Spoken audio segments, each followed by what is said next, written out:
കുടുംബജീവിതം എന്ന ഈ പ്രോഗ്രാം വീക്ഷിക്കുന്ന എല്ലാവർക്കും ദൈവനാമത്തിൽ എൻ്റെ സ്നേഹവന്ദനം. കുടുംബജീവിതം ആരംഭിക്കുന്നത് വിവാഹമെന്ന വലിയ കുദാശയിലൂടെയാണ്. വിവാഹമെന്നുള്ള പദത്തിൽ വാക്കിന് ഇംഗ്ലീഷിൽ ഉപയോഗിക്കുന്ന പദം മാരേജ് എന്നുള്ള പദമാണ് സാധാരണ ഉപയോഗിക്കുക. മാരേജ് എന്ന് പറയുന്നത് 8 അക്ഷരങ്ങളടങ്ങുന്നൊരു വാക്കാണ്. അത് 8 വാക്കുകളുടെ ഒരു അബ്രിവേഷനാണ് മാരേജ് എന്ന് നമുക്ക് മനസ്സിലാക്കാൻ കഴിയും. ഞാൻ മാരേജ് എന്താണ് എന്ന് പറയാനാണ് ഈ എപ്പിസോഡിലൂടെ ആഗ്രഹിക്കുന്നത്. എം എന്നുള്ളത് എം ഫോർ മോഡൽ. കുടുംബജീവിതം, വിവാഹ ജീവിതം എല്ലാവർക്കും മാതൃകയുള്ളതായിരിക്കണം എന്നുള്ളതാണ് ഒന്നാമത്തെ വാക്കിലൂടെ നമുക്ക് മനസ്സിലാക്കാൻ കഴിയുന്നത്. ഒരു ക്രിസ്തീയ കുടുംബത്തിൻ്റെ സാക്ഷ്യം എന്താണെന്ന് നമ്മുടെ ജീവിതത്തിൽ കാണിച്ചു കൊടുക്കുക. നമ്മൾ പലപ്പോഴും പറയും, മറ്റുള്ളവരെ ഇന്ന ആളുടെ ജീവിതം നോക്കി കുടുംബജീവിതം നിങ്ങൾ കണ്ടു പഠിക്കാനും പറയും. ഓരോ കുടുംബങ്ങളും ഓർക്കേണ്ടത് മറ്റുള്ളവർ, എൻ്റെ കുടുംബജീവിതം മറ്റുള്ളവർക്ക് മാതൃകയോ മോഡലായിരിക്കണമെന്ന് ചിന്തിച്ചുകൊണ്ട് കുടുംബജീവിതം നയിക്കണം. രണ്ടാമത്തെ വേർഡെന്ന് പറയുന്നത്, അക്ഷരമെന്ന് പറയുന്നത് എ ആണ്. A four agreement. കുടുംബജീവിതത്തിലൂടെ ഭാര്യയും ഭർത്താവും ഒരു എഗ്രിമെൻറ്റ് ചെയ്യുകയാണ്. അത് ദൈവത്തോടുള്ള ഒരു എഗ്രിമെൻ്റാണ്. ജീവിതത്തിൻ്റെ എല്ലാ അവസ്ഥകളിലും ചേർത്ത് നിർത്തുവാനും പരസ്പരം സ്നേഹിക്കുവാനും കരുതുവാനും ആ ഒരു വലിയ ഉത്തരവാദിത്വം നമ്മൾ ദൈവസന്നിധിയിൽ എഗ്രിമെൻറ്റ് ചെയ്യുക. പുരോഹിതന്മാർ അല്ലെങ്കിൽ ബിഷപ്പുമാരൊക്കെ നമ്മളെ വിവാഹ സമയത്ത് നമ്മൾ പറയും, ആര് നിസ്സാരമായോ അവിവേകമായോ ഇതിൽ പ്രവേശിക്കരുത്. ഏതുദ്ദേശങ്ങൾക്ക് വേണ്ടിയാണ് ദൈവം വിവാഹം നിശ്ചയിച്ചിരിക്കുന്നത് അതനുസരിച്ച് നമ്മൾ ജീവിക്കണം. ജീവിതത്തിൻ്റെ അന്ത്യം വരെ നമ്മൾ പരസ്പരം സ്നേഹിച്ച് കരുതി ജീവിക്കണം എന്നുള്ളതാണ് രണ്ടാമത്തെ അക്ഷരത്തിലൂടെ നമുക്ക് എഗ്രിമെൻറ്റിലൂടെ മനസ്സിലാക്കാൻ കഴിയുന്നത്.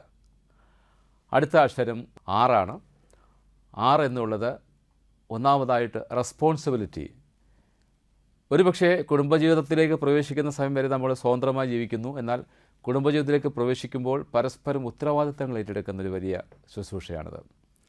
പരസ്പരം ഉത്തരവാദിത്തങ്ങൾ, നമ്മളെ ദൈവേൽപ്പിക്കുന്ന ഉത്തരവാദിത്തങ്ങൾ വിശ്വസ്തയോടെ ചെയ്യുക എന്നുള്ളത് ഓരോ കുടുംബജീവിതത്തിലെ ഭാര്യയും ഭർത്താവിൻ്റെയും മക്കളുടെയൊക്കെ കടമയാണ് എന്നുള്ളത് പറയാൻ കഴിയും.